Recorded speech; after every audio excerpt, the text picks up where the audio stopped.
السلام علیکم دوستو، کہتے ہیں کچھ رخصتیاں صرف بیٹیوں کو اپنے گھر سے نہیں لے جاتی بلکہ ان کی ہنسی، ان کے خواب اور ان کے دل بھی ساتھ لے جاتی ہیں۔ آج تم میرے مقدر میں تھے کہ سب سے دردناک قسط آپ کے سامنے ہے۔ ایک طرف ازنیرا دلہن بننے جا رہی ہے اور دوسری طرف موسیٰ صرف ایک آخری بار اس کی آواز سننا چاہتا ہے۔ کیا یہ دونوں کی یہ آخری بات ہو سکے گی یا قسمت انہیں ہمیشہ کے لیے خاموش کر دے گی؟ آئیے سنتے ہیں تم میرے مقدر میں تھے قسط نمبر 6۔ شادی کا دن آ چکا تھا۔ پورا گھر روشنیوں سے جگمگا رہا تھا۔ ڈھولکی کی آوازیں، مہمانوں کی چہل پہل، بچوں کی ہنسی، ہر طرف خوشی کا سما تھا، مگر دلہن کے کمرے میں ایک عجیب سی خاموشی تھی۔ ازنیرا سرخ عروسی جوڑے میں بیٹھی آئینے کے سامنے خود کو دیکھ رہی تھی، مگر اس کی آنکھوں میں خوشی نہیں، صرف آنسو تھے۔ وہ آہستہ سے بولی، یا اللہ، میرے دل کو صبر عطا فرما، میں اپنے ہر معاملے کو تیرے سپرد کرتی ہوں۔ اسی وقت اس کی امی کمرے میں داخل ہوئیں۔ انہوں نے ازنیرا کی دونوں کزنز کو پاس بلایا۔ دیکھو، ازنیرا کو ایک لمحے کے لیے بھی اکیلا مت چھوڑنا۔ کیوں خالہ؟ انہوں نے پریشان لہجے میں کہا، مجھے ڈر ہے کہیں یہ موسیٰ سے بات نہ کر لے یا جذبات میں آ کر کوئی ایسی حرکت نہ کر بیٹھے جس سے ہماری عزت پر حرف آئے۔ آپ فکر نہ کریں، ہم ہر وقت اس کے ساتھ رہیں گی۔ ازنیرا نے سب کچھ سن لیا۔ اس نے خاموشی سے نظریں جھکا لیں۔ اس کے پاس اب اپنی صفائی دینے کے لیے بھی کوئی لفظ نہیں تھا۔ دوسری طرف لاہور میں موسیٰ سفید شلوار قمیض پہنے اپنے کمرے میں بیٹھا تھا۔ سامنے ازنیرا کی ایک تصویر رکھی تھی۔ وہ تصویر کو دیکھ کر دھیرے سے بولا، آج تم کسی اور کی دلہن بن جاؤ گی۔ اس کی آنکھوں سے آنسو بہہ نکلے۔ اسی وقت اس کا دوست حسان کمرے میں آیا۔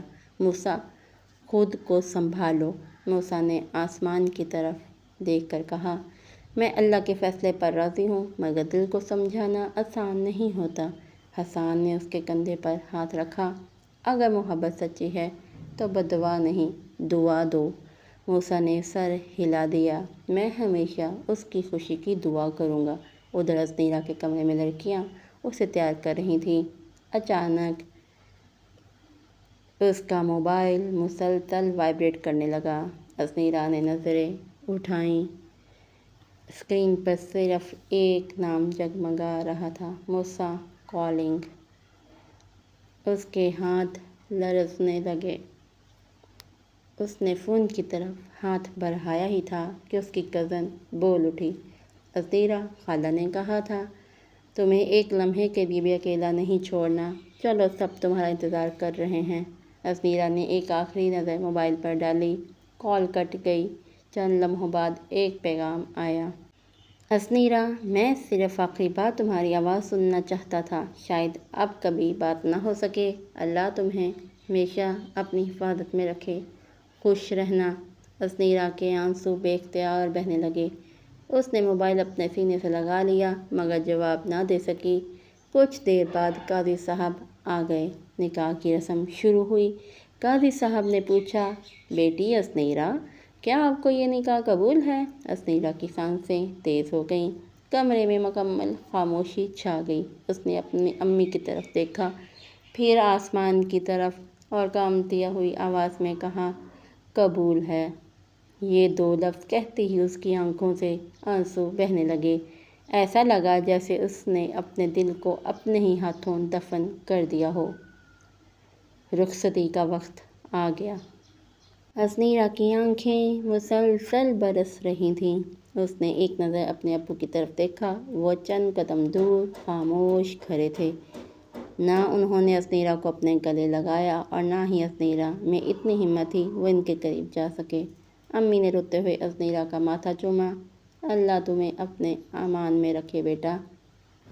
ازنیرا نے اپنی امی کو مضبوطی سے گلے لگا لیا اور پھوٹ پھوٹ کر رونے لگی۔ اس نے ایک نظر اپنے گھر پر ڈالی، وہی گھر جہاں اس نے اپنی زندگی کے سب سے خوبصورت دن گزارے تھے۔ پھر خاموشی سے گاڑی میں جا بیٹھی اور گاڑی آہستہ آہستہ آگے بڑھنے لگی۔ ازنیرا نے آنکھیں بند کر لیں۔ اس کے لبوں پر صرف ایک دعا تھی، یا اللہ، میرے نصیب میں جو لکھ دیا ہے مجھے اس پر صبر اور رضا عطا فرما۔ مگر اسے کیا معلوم تھا جس گھر میں وہ دلہن بن کر جا رہی تھی وہاں اس کے لیے محبت نہیں بلکہ شک، طعنے اور آزمائش اس کا انتظار کر رہی تھی۔ اسنیرا کا اپنے سسرال میں ویلکم ہوا یا نہیں ہوا، یہ جاننے کے لیے ہمارے ساتھ رہے گا۔ اللہ حافظ۔